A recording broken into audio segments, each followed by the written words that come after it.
Hello बच्चों, कैसे हैं आप। आशा करते हैं आप सभी बढ़िया होंगे।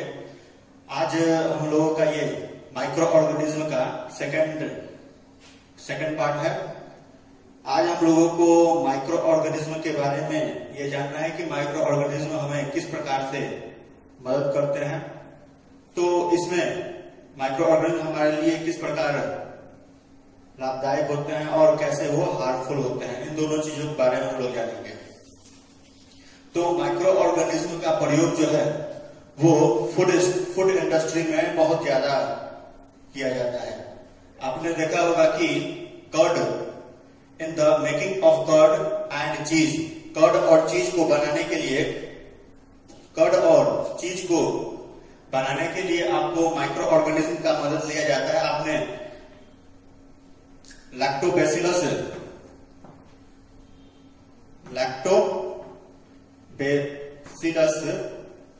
और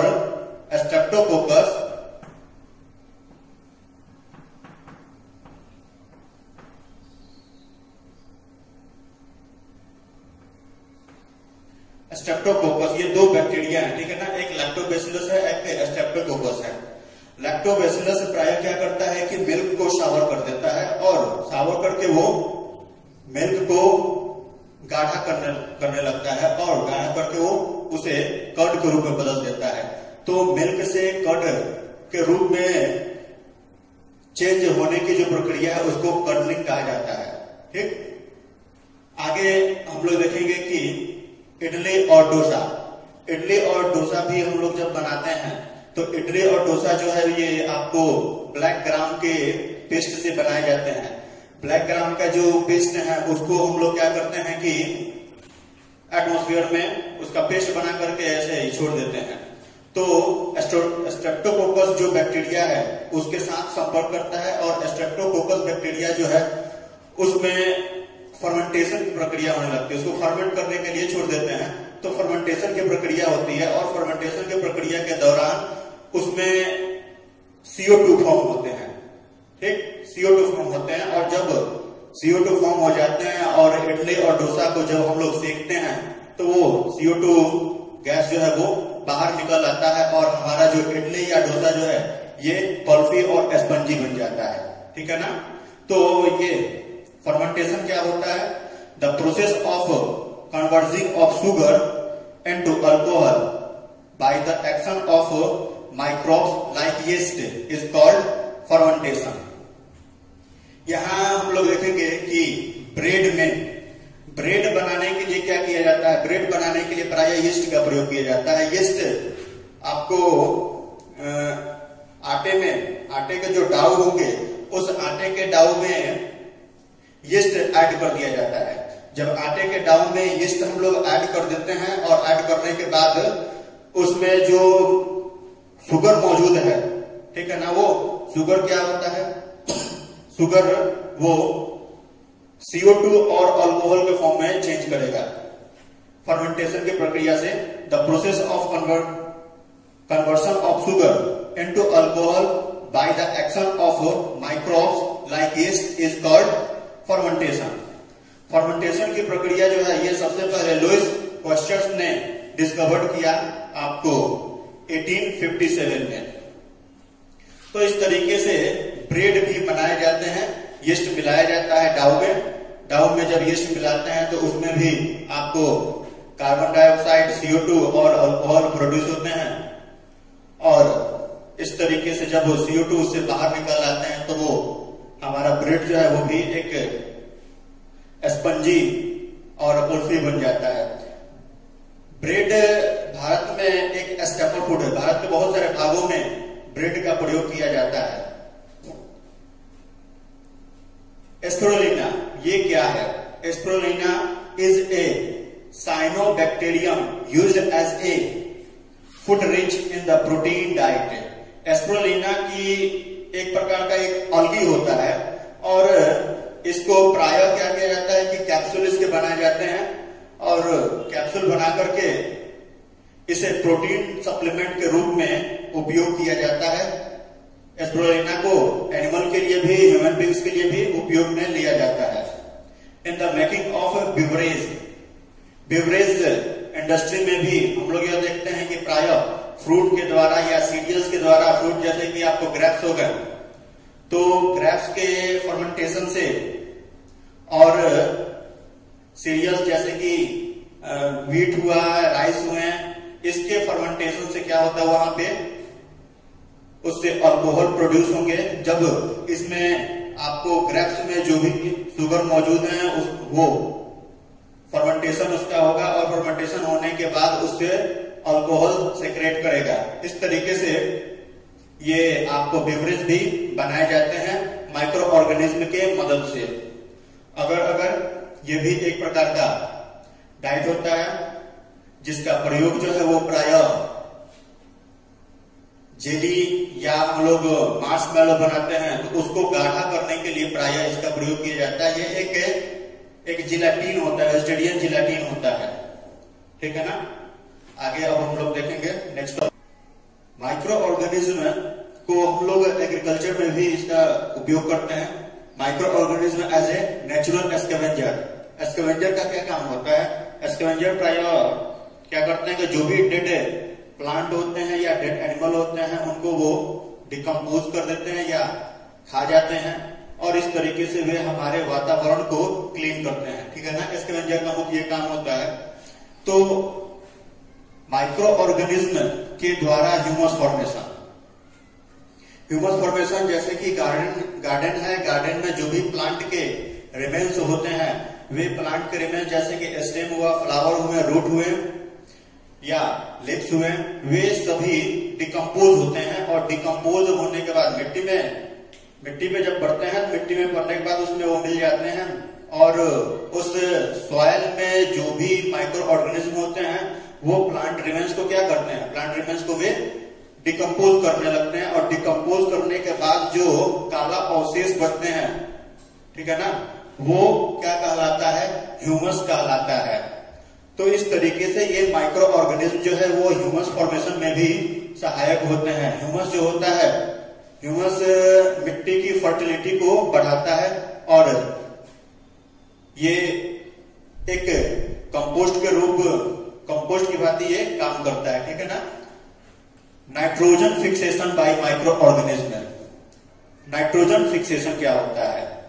नाइट्रोजन फिक्सेशन तो आपको पहले चैप्टर में भी बताए हुए थे किस तरीके से आपको एक राइजोबियम नामक बैक्टीरिया होता है। ये राइजोबियम नामक बैक्टीरिया क्या करता है कि हमारे एटमॉस्फेयर में राइजोबियम नामक जो बैक्टीरिया है ये मुख्य रूप से लेगुमिनस प्लांट के जो रूट नोडल हैं उसी रूट नोडल में पाए जाते हैं। तो ये बैक्टीरिया क्या करता है कि हमारे एटमॉस्फेयर में जो भी नाइट्रोजन है उस नाइट्रोजन को ये डायरेक्टली कैच कर लेते हैं और उस नाइट्रोजन को ये नाइट्रोजन का जो सिंपलर फॉर्म है नाइट्रेट के रूप में चेंज कर देते हैं। तो जब वो नाइट्रेट के रूप में चेंज हो जाता है तो आसानी से उस नाइट्रोजन को प्लांट जो है वो एब्जॉर्ब कर लेता है। इस तरीके से नाइट्रोजन की जो कमी है वो दूर होती है।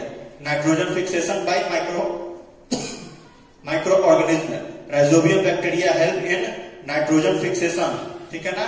कौन मदद करता है नाइट्रोजन फिक्सेशन में? नाइट्रोजन फिक्सेशन में राइजोबियम नामक बैक्टीरिया मदद करता है। कहां पे? ये लेगुमिनस प्लांट में। लेगुमिनस प्लांट के जो रूट नोडल्स होते हैं वहीं पे ये बैक्टीरिया पाया जाता है, राइजोबियम, ठीक। और ये हमारे एटमॉस्फेयर से एटमॉस्फेरिक नाइट्रोजन जो है, इस एटमॉस्फेरिक नाइट्रोजन को वो क्या करता है? सिंपलर नाइट्रोजन मतलब कि नाइट्रेट के रूप में चेंज कर देता है और इस तरीके से ये नाइट्रोजन फिक्सेशन की प्रक्रिया होती है। नेक्स्ट टॉपिक देखते हैं। माइक्रो ऑर्गेनिज्म का प्रयोग जो है वो मेडिसिन के क्षेत्र में भी किया जाता है। Micro organism used in making medicine to cure diseases, ठीक है। इसमें एक आता है आपको एंटीबायोटिक्स। एंटीबायोटिक्स क्या होते हैं? The medicine produced by living organism such as bacteria and fungi. Bacteria और फंगी के द्वारा जो मेडिसिन बनाए जाते हैं, ये क्या है, लिविंग ऑर्गेनिज्म है। तो बैक्टीरिया और फंगी के माध्यम से जो मेडिसिन बनाए जाते हैं, जो हमारे शरीर में मौजूद जो माइक्रो ऑर्गेनिज्म है, जो डिजीज के कारण होते हैं, उस माइक्रो ऑर्गेनिज्म को ये एंटीबायोटिक्स क्या करता है, स्टॉप कर देता है या उसे मार देता है। The medicine produced by living organism such as bacteria and fungi which kill और stop the growth of disease causing, जो आपको डिजीज कॉजिंग माइक्रो ऑर्गेनिज्म है, डिजीज कॉजिंग माइक्रो ऑर्गेनिज्म जो है उसके ग्रोथ को ये एंटीबायोटिक में मौजूद जो माइक्रो ऑर्गेनिज्म होते हैं वो क्या करेंगे, उसको रोक देते हैं या किल कर देते हैं। Micro organism present in our body are called antibiotics. आया समझ में, एंटीबायोटिक्स क्या होते हैं, एक बार फिर समझते हैं। Antibiotics the medicine produced by living organism such as bacteria and fungi, medicine जो लिविंग ऑर्गेनिज्म बैक्टीरिया और फंगी के द्वारा बनाए जाते हैं, विच किल और stop the growth of disease causing micro organism, जो कि डिजीज कॉजिंग माइक्रो ऑर्गेनिज्म के ग्रोथ को रोक देते हैं या उसे मार देते हैं, उसे क्या कहते हैं, present in our body are called antibiotics. उसे एंटीबायोटिक्स कहा जाता है। ठीक, यहाँ पे कुछ एंटीबायोटिक्स के नाम दिए गए हैं, जैसे कि आपको स्ट्रेप्टोमाइसिन हो गया, टेट्राक्लेन हो गया, एरोमाइसिन हुआ और टेट्राक्लाइन, एरोमाइसिन एंड क्लोरोमाइसिटीन। ये आपको कुछ एंटीबायोटिक्स के एग्जाम्पल हो गए। The first antibiotics was penicillin. पहला जो एंटीबायोटिक्स बनाया गया था वो कौन सा था, पेनिसिलिन था, which was prepared by A fungus, जिसको फंगस के द्वारा बनाया गया था। एक फंगस था आपको पेनिसिलियम नोटेटम, ठीक है ना, इसी फंगस के द्वारा पहला जो एंटीबायोटिक्स था पेनिसिलिन वो बनाया गया था। ठीक,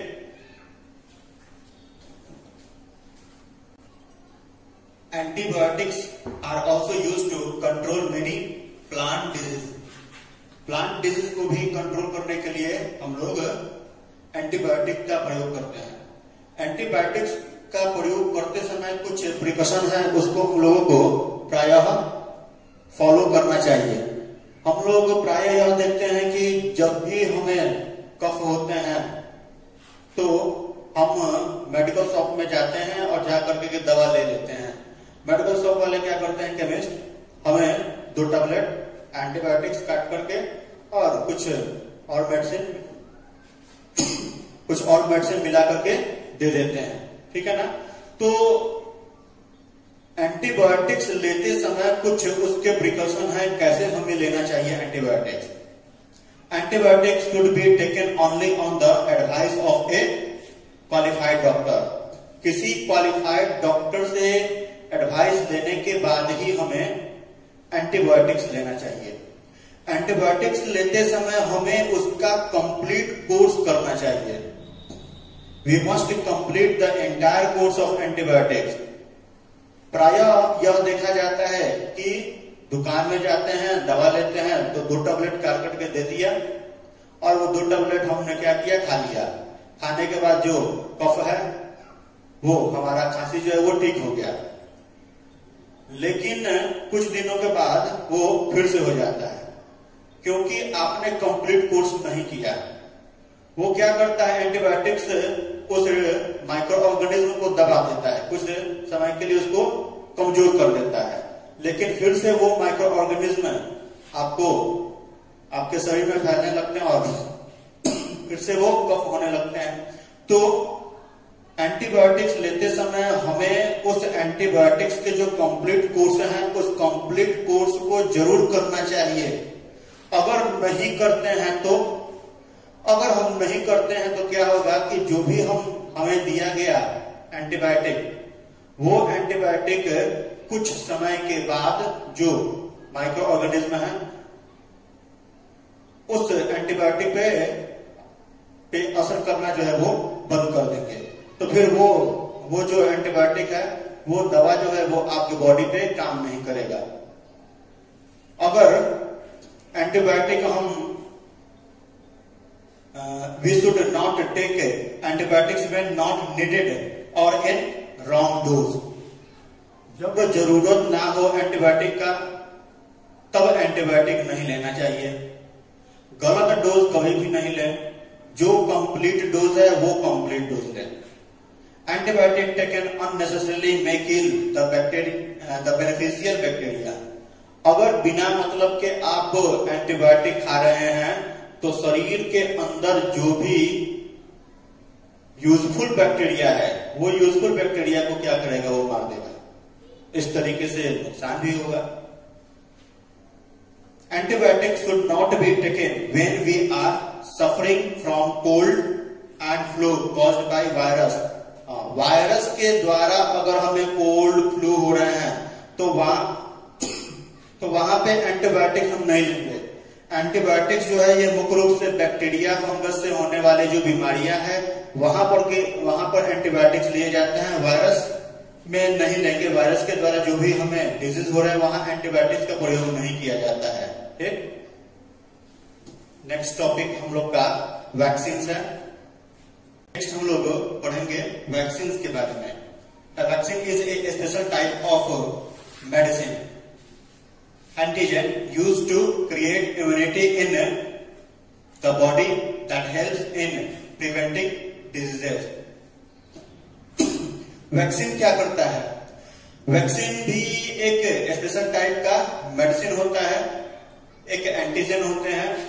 इसमें क्या किया जाता है कि जो भी बैक्टीरिया है उसमें डाल दिए जाते हैं उस वैक्सीन में, और वो बैक्टीरिया क्या करता है कि हमारा इम्यून सिस्टम को डेवलप कर देता है उस बीमारी से लड़ने के लिए। Create immunity in the body that helps in preventing diseases. जैसे कि मान लीजिए कि ट्यूबरकुलोसिस है, कलरा है, स्मॉल पॉक्स है, पोलियो है। तो पोलियो में क्या करते हैं, ड्रॉप लेते हैं। तो पोलियो के जो भी वायरस हैं, अब जब पोलियो का ड्रॉप आपने ले लिया, एक समय सीमा होता है, उसी समय सीमा के दौरान ये सारे वैक्सीनेशन किए जाते हैं। तो पोलियो का अगर या हेपेटाइटिस का हमने वैक्सीनेशन करा लिया तो पोलियो के जो वायरस हैं या हेपेटाइटिस के जो वायरस हैं वो हमारे शरीर को जब अटैक करेंगे तो वो वायरस जो है वो किल हो जाएंगे। ठीक है ना, क्योंकि हमने वैक्सीनेशन अपना करा लिया है। उसका एंटीजेन होता है और वो वायरस को हमारे शरीर में असर करने नहीं देता है। तो इस तरीके से वैक्सीनेशन किए जाते हैं। अब हम लोगों ने माइक्रो ऑर्गेनिज्म किस प्रकार हमारे लिए हेल्पफुल होते हैं ये हम लोगों ने पढ़ा। अब हार्मफुल माइक्रो ऑर्गेनिज्म के बारे में पढ़ेंगे कि हार्मफुल माइक्रो ऑर्गेनिज्म किस तरीके से माइक्रो ऑर्गेनिज्म हमें हानि पहुंचाते हैं। पहला है आपका फूड पॉइजनिंग।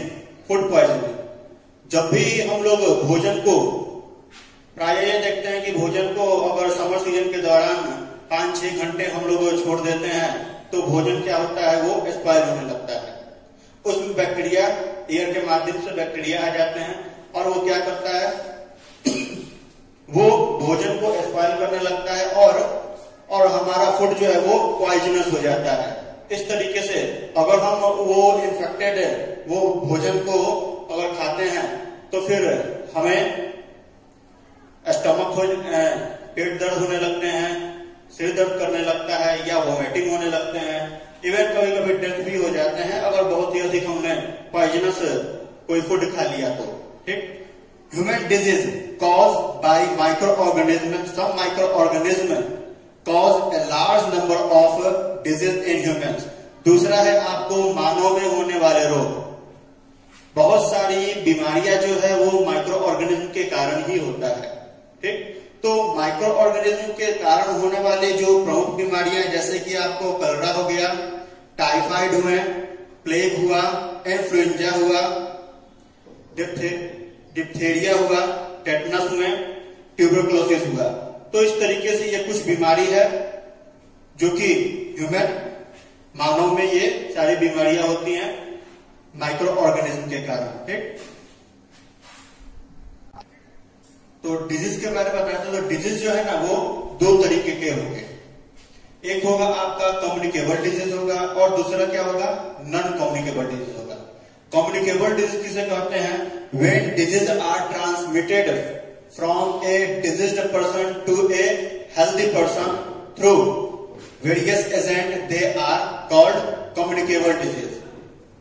तो डिजीज जो है ये माइक्रो ऑर्गेनिज्म वाटर के माध्यम से, एयर के माध्यम से, फूड के माध्यम से, सॉइल के माध्यम से, माइक्रो ऑर्गेनिज्म तो हर जगह होते हैं और किसी भी माध्यम से ये हमारे शरीर में प्रवेश कर जाते हैं।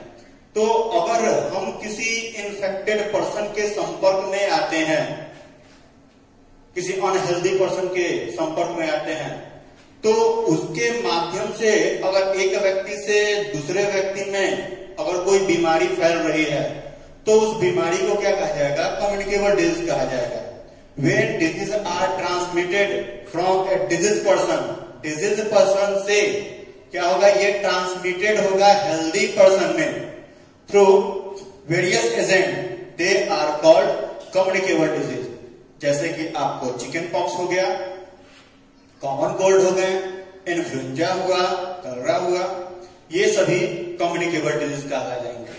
कुछ ऐसी बीमारी है जो कि एक पर्सन से दूसरे पर्सन में नहीं फैलता है, उसको नॉन कम्युनिकेबल डिजीज कहते हैं। Non communicable disease is a disease that is not transmissible directly from one person to another. अब जैसे मान लीजिए किसी को कोई हार्ट डिजीज का व्यक्ति है, प्राय उसको हार्ट अटैक आते हैं, तो क्या उसके संपर्क में अगर दूसरा कोई व्यक्ति रह रहा है तो उसको भी आने लगेगा? नहीं आएंगे।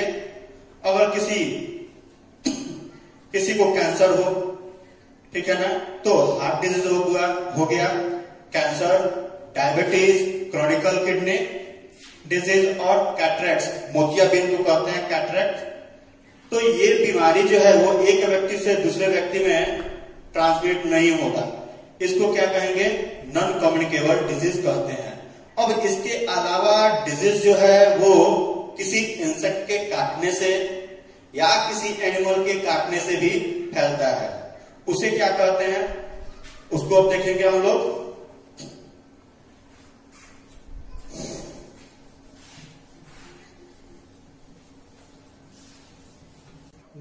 नेक्स्ट हम लोग देख रहे हैं कि कुछ इंसेक्ट के काटने से भी हमें बीमारियां फैलती है।